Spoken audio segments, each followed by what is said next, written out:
Welcome back everyone, and thank you so much for joining me on my autumn garden tour. It's currently mid-October and it's 15 degrees Celsius today, so it's a little bit chilly, nice and crisp. So I'm just going to take you around the garden and show you what's going on. And if anyone was wondering why I haven't been posting quite as much lately, please see the description box and everything will be explained. So my bar is covered up for the winter. I've actually had a few people asking me where I got the cover for my bar. When I originally ordered the bar, I had the custom furniture cover made at the same time through the person that was actually making the bar. But I know a lot of garden furniture companies do custom covers, so you just have to give them the measurements of your bar and then they'll make it for you. There's a zip on the side so you can still get in during the winter if you want to, although it will be full of spiders, so generally I won't be going in there until next spring. So let's go around the garden and have a look at everything. So my red Abyssinian is still looking alright. It was 5 degrees last night, so it's getting quite chilly now at night, but the new growth still looks good. So I won't be overwintering this one just yet. When it does come to overwintering my plants, I'll be making an updated video, so keep an eye out for that. Still got things in bloom, like this lovely begonia. So I've put all my proper sofa cushions away for the winter, but if I'm coming out here to sit out in the garden, I'll just put a nice blanket on here and that's fine.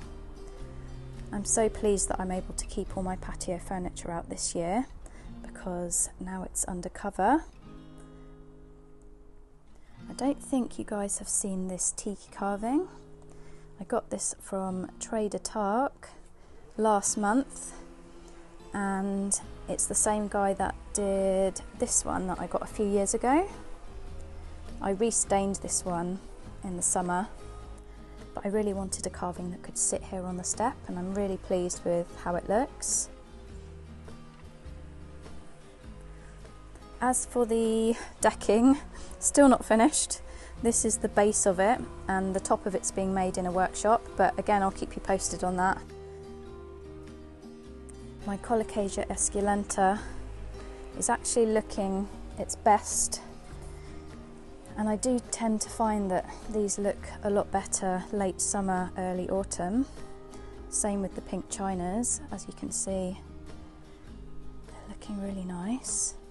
Finally my hibiscus is flowering, a month late, and unfortunately we had some stormy weather recently and it kind of bent all the stalks. I had to chop some of it back, but I think you can still see some flowers here.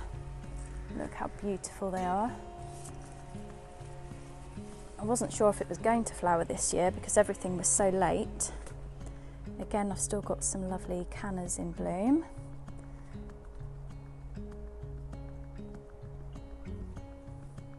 Also, this begonia is flowering. This is a hardy begonia, so this is one that I just chop back for the winter and then just mulch over. Everything down here is looking nice.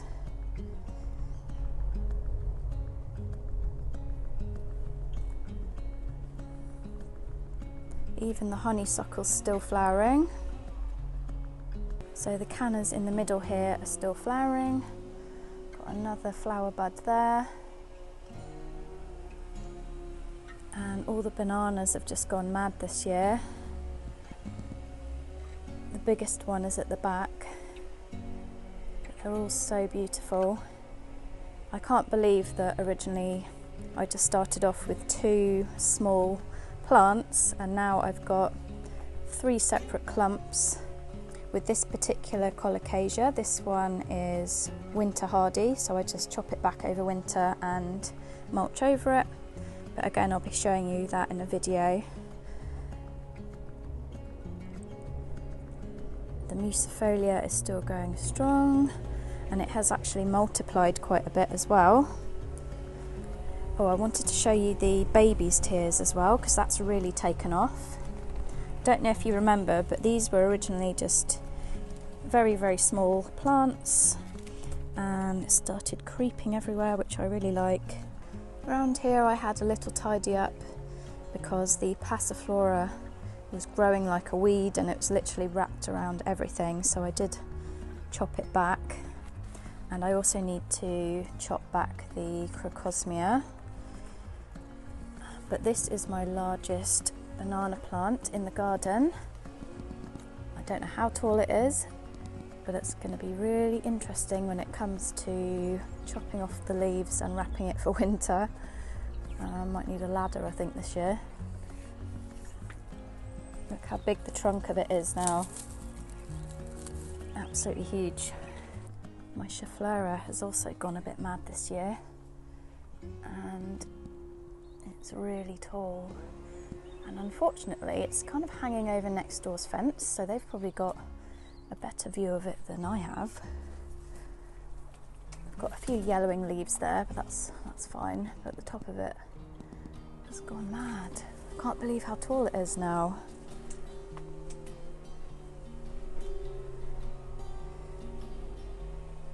My tree fern is looking lovely. I even noticed some new fronds, so it's still growing. I don't do much with this for winter. Normally I shove a bit of straw in the crown, although last year I ended up taking out the straw because I found it gets a bit soggy, and I just put some horticultural fleece in instead, and that worked just as well.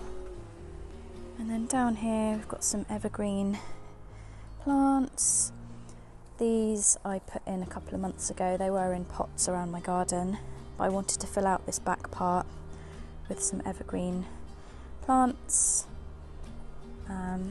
This is a bottle brush, which was originally at the back of the garden, then I moved it to the front, and then I moved it here. So hopefully it's got a bit more room to grow here. And then this is a viburnum that I planted a few months ago. That seems to be doing okay. Oh, and we've got another canna that's flowering in here as well. In fact, this canna has never flowered. I've had it, I think, I can't remember, 2 or 3 years.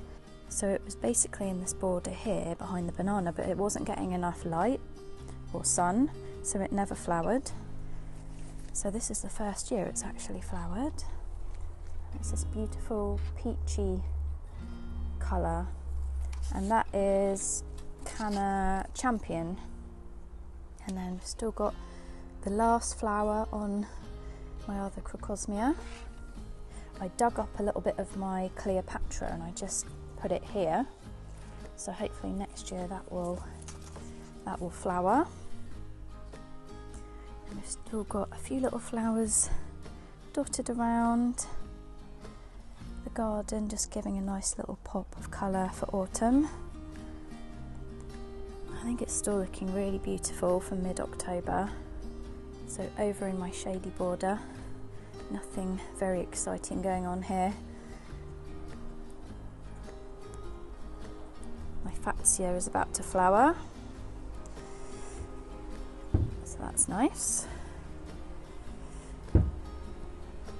And my maple is getting some beautiful autumnal leaves. That looks so pretty when all the leaves are orange and red. And I've mentioned before, this originally was a tiny stick that I dug up from my last house, and it's now a beautiful tree. This is my beautiful Lily Hotel California, and I'm just going to wait for these to kind of die back, and then I'll chop it back and mulch over it for the winter. But this is how everything is looking. So over on the patio I've got my oxalis, which I'll usually take inside for winter. And then we've still got a flower here on one of the cannas. So these have started producing pups, which can be propagated.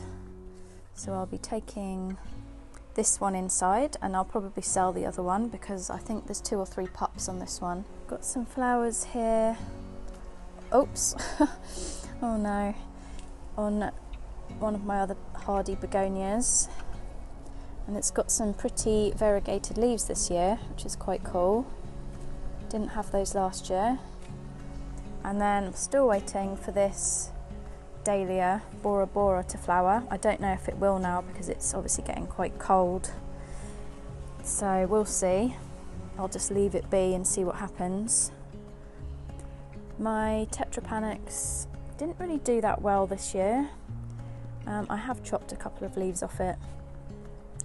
Obviously these are better planted in the ground, but I don't really have the room for it, so I'm just going to leave it in the pot and see what happens. So I might have to end up selling this one, but we'll see. So this is how everything is looking mid-October. I hope you enjoyed the tour. If you've got any questions, just leave them in the comments below. Thank you so much for watching, everyone. Take care, happy gardening, and I'll see you all soon.